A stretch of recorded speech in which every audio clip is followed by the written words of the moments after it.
হয় যে মামুন ধর্ষিত হয়েছে, আমার কাছে এটাই মনে হয় যে মামুন ধর্ষিত হয়েছে। ধর্ষণের মামলা করা উচিত মামুনের, কারণ মামুন অল্প বয়স, মামুনের একটা যে ইমেজ সেটা তো লায়লার ছিল না, এটা আমার কাছে মনে হয়। আমি আসলে ঠিক লায়লা মামুনের কথা বলবো না, আমি সবসময় বলবো যারা হঠাৎ করে আসে এবং কোনো কিছু প্রাতিষ্ঠানিক শিক্ষা না শিখে যারা আসে, শুধুমাত্র টিকটক করবে বা গানের সাথে লিপ মিলাবে, নাচ না জেনে নাচবে, সেই মানুষগুলো খুব তাড়াতাড়ি যেরকম আসে তাড়াতাড়ি ঝরেও যাবে এবং তাড়াতাড়ি ঝরে গিয়েছে ইতিমধ্যে।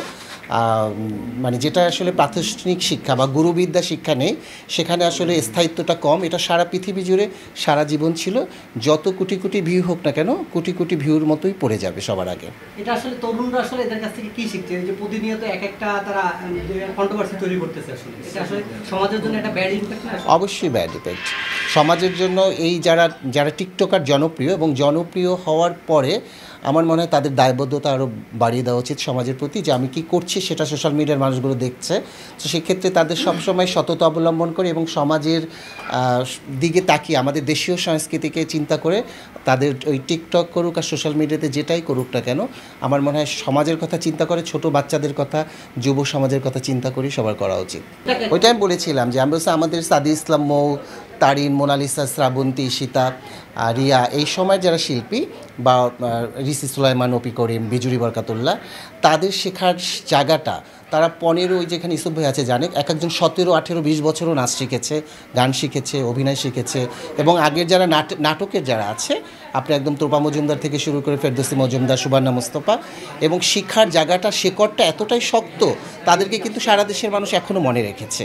হ্যাঁ, তাদের এখন ক্যারিয়ারের 30-40 বছর কিন্তু তাদের কিন্তু সবাই মনে রেখেছে এবং খুব ভালোভাবে মনে রেখেছে, তারা কিংবদন্তি হয়েছে। এবং এই জন্য আমি বলবো এখনকার যারা এসেছে তারা কিছুই শিখে আসে নাই, কিছুই শিখে নাই, শুধুই মাত্র নায়িকা হতে চায়, গায়িকা হতে চায়। আসলে কি কিছু না শিখে কি নায়িকা গায়িকা হওয়া যায়, সেটার স্থায়িত্ব একদমই থাকে না। এখনকার শিল্পীরা আসলে এই যে আমি যে বললাম যে গুরুবিদ্যা শিক্ষা শিখিনি, সম্মান দেওয়ার জায়গাটা আসলে ওদের সম্মান দিতে গিয়েও দিতে পারে না, ওরা আসলে বুঝি না কীভাবে দিতে হয়, সিস্টেমটাই ওদের অনেক ভুল। যেমন আমাদেরকে একটা সালাম কালাম দেওয়া বা কিছু ওরা হাই হ্যালো এগুলোর ভিতরে থাকে, যেটার ভিতরে কোনো আসলে সৌন্দর্য নেই। আমার মনে হয় যে এখনকার সময়ের সাথে আগের সময়ের তুলনা করে কোনো লাভ নাই। এই সময়ের ছেলেমেয়েদের আগের মানুষের কাছ থেকে আমার মনে হয় গ্রুমিং করা উচিত বেশি বেশি করে, কারণ সবারই বিভিন্ন রকম প্রতিষ্ঠান আছে, সব ওখান থেকে একদম আদব কায়দা থেকে শুরু করে সব কিছু শিখে আসা উচিত। Rana's makeover and beauty salon, এটার জন্য আসলে অনেক আগে থেকেই নামটা ঠিক করা ছিল এবং ও আমার খুব কাছের ছোটো ভাই, ও এক সময় নৃত্যশিল্পী ছিল, এখন নাচটা নিয়মিত করছে না এবং শুরু থেকেই ও মেকআপের প্রতি মনোযোগী। তো অনেক স্বপ্ন দেখতো একটি পার্লার করবে, তো ছোট ছোট করেই আগাচ্ছে। এর আগে আরেকটি শাখা আছে, এটা দ্বিতীয় শাখা, এবং ওর জন্য সেই শুরু থেকেই শুভকামনা। এবং ওর শুরুর দিকে যে মেকআপগুলো করিয়েছে বিভিন্ন সরকারি প্রতিষ্ঠানে, সেখানে আমার হাত ধরেই প্রথম এসেছিল, এরপরে আরও বড় বড় জায়গায় অনেক তারকাদেরকে মেকআপ করিয়েছে, আপনারা জানেন। তো আশা করি যে এইটাকে আরও ছড়িয়ে পড়বে, শুধুমাত্র আমার দোয়া রইবে যে শুধু বাংলাদেশে না, ইন্টারন্যাশনালি ভাবি যেন সেটাকে এগিয়ে নিয়ে যেতে পারে, এবং আমাদের শুভকামনা সবসময় থাকবে। অবশ্যই এটার এই কর্মসংস্থানের বিষয়টা তো আসলে খুবই ভালো একটা দিক, সময় উপযোগী, কারণ এই মুহূর্তে আসলে পার্লারের প্রতি কিন্তু অনেক পার্লার শ্রমিকরা আছে যারা হচ্ছে যে পার্লারের কাজ শিখে শিখে অনেক বেকারত্বে ঘুরছে।